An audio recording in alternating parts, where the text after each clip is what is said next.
नमस्कार मंडळी. आपण झणझणीत वांग्याचं भरीत करणार आहोत, ते सुद्धा कांद्याच्या पातीचं. आणि हो, गावाकडे जसे करतात ना, आपण जसं गावाकडे करतो ना, तशाच टाईपचं केलेलं आहे.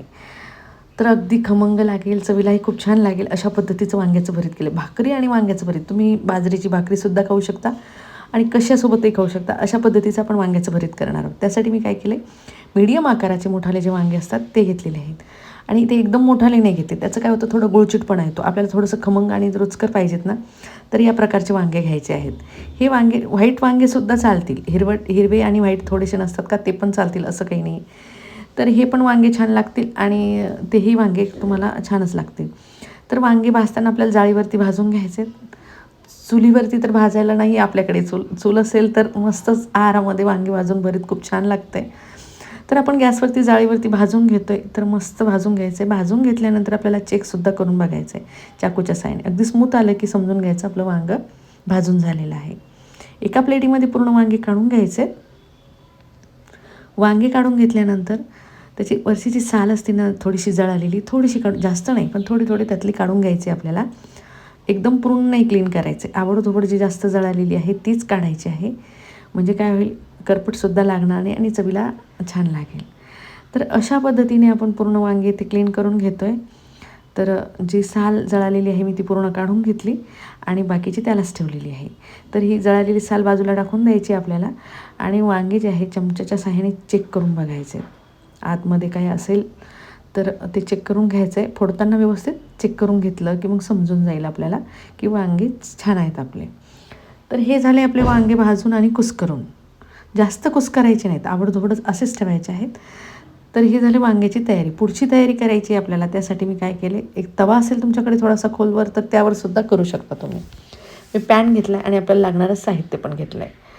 तर साहित्य आपलं पूर्ण रेडी करून ठेवलेलं होतं मी आणि कांदेसुद्धा आपले चिरून घेतले. पातीचा कांदासुद्धा मी चिरून घेतला आहे आणि हे साहित्यसुद्धा आपण घेतलेलं आहे. तर पहिले काय करायचं आहे, आपल्याला 2 चमचे तेल घालायचं आहे, अर्धा चमचा जिरं घालायचं आहे, त्यामध्ये अर्धा चमचा मोहरी घालायची आहे आणि 5 ते 6 लसूण पाकळ्या. आपल्याला ठेचून नाही घालायच्या, म्हणजे कुटून नाही घालायचं आहे, त्याचे तुकडे करून घालायचे. त्याचा फ्लेवर छान येतो भरताला. तर थोड्याशा ब्राऊन झाल्या की त्या स्टेजवरती आपल्याला घालायचं आहे त्यामध्ये कांदा. एक कांदा घेतला आहे मी मीडियम आकाराचा, लांबट आकाराचा चिरून घेतला किंवा बारीक आकाराचा सुद्धा तुम्ही घेऊ शकता. तर कांदा आणि लसूण जो आहे ना, आपल्याला चांगला ब्राऊन होईपर्यंत फ्राय करून घ्यायचा आहे. म्हणजे काय होईल, भरताला जी चव येते ना, थोडंसं ब्राऊन करून घेतल्यानंतर ती छान लागते. तर कांदा आणि लसूण चांगला ब्राऊन होईपर्यंत आपण एकसारखं त्याला हलवत राहणार आहोत आणि गॅस आपल्याला इथे मिडियमच ठेवायचा आहे. तर इथे तुम्ही बघू शकता कांदा मस्त मऊ होतो आहे आणि ट्रान्सपरंटसुद्धा होतो आहे आणि कांद्याचा चांगला रंग पण बदलतो आहे. तर त्या स्टेजवरती घालायची आपल्याला हिरवी मिरची. तर एक हिरवी मिरची घेतली मी, त्याचे 4 तुकडे करून घेतलेले आहेत. हिरवी मिरची यासाठी घालायची, त्याने चव छान येते, त्याला फ्लेवर छान येतो भरताला, त्यामुळे आपण हिरवी मिरची घालणार आहोत. तुम्हाला जर वाटलं थोडे बारीक बारीक तुकडे करून घालायचे, ते सुद्धा तुम्ही घालू शकता. तर आपण कांदा, हिरवी मिरची आणि लसूण अगदी व्यवस्थित फ्राय करून झाला आहे. त्या स्टेजवरती घालायचं आहे आपल्याला अर्धा चमचा हळद आणि लसणाची चटणी. याची लिंक मी तुम्हाला डिस्क्रिप्शन बॉक्समध्ये दिलेली आहे.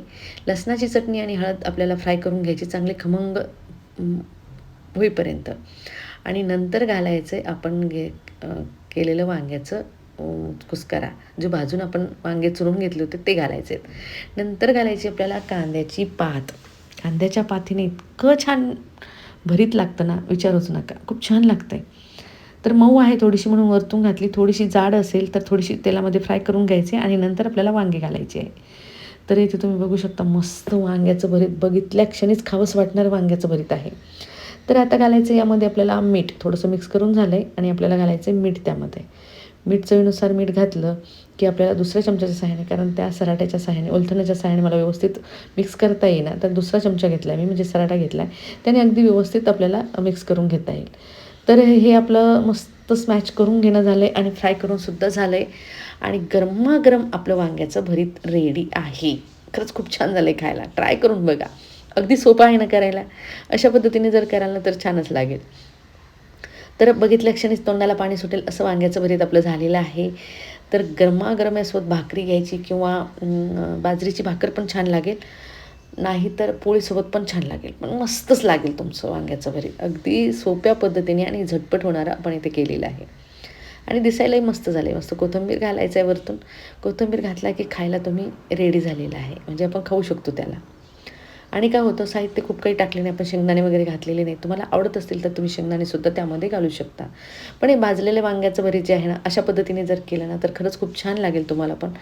तर अगदी सोपं आणि झटपट होणारं वांग्याचं भरीत तुम्हाला कसं वाटलं, हे कमेंटमध्ये मला नक्की कळवा. तुम्हाला जरी माझी वांग्याची म्हणजे वांग्याच्या भरताची रेसिपी आवडली असेल आणि तुम्ही माझ्या चॅनलवर नवीन असाल, तर माझ्या चॅनलला सबस्क्राईब, लाईक, शेअर, कमेंट करायला विसरू नका. तर चला भेटूया अशा सोप्या-सोप्या आणि झटपट होणाऱ्या रेसिपीसोबत. तोपर्यंत बाय.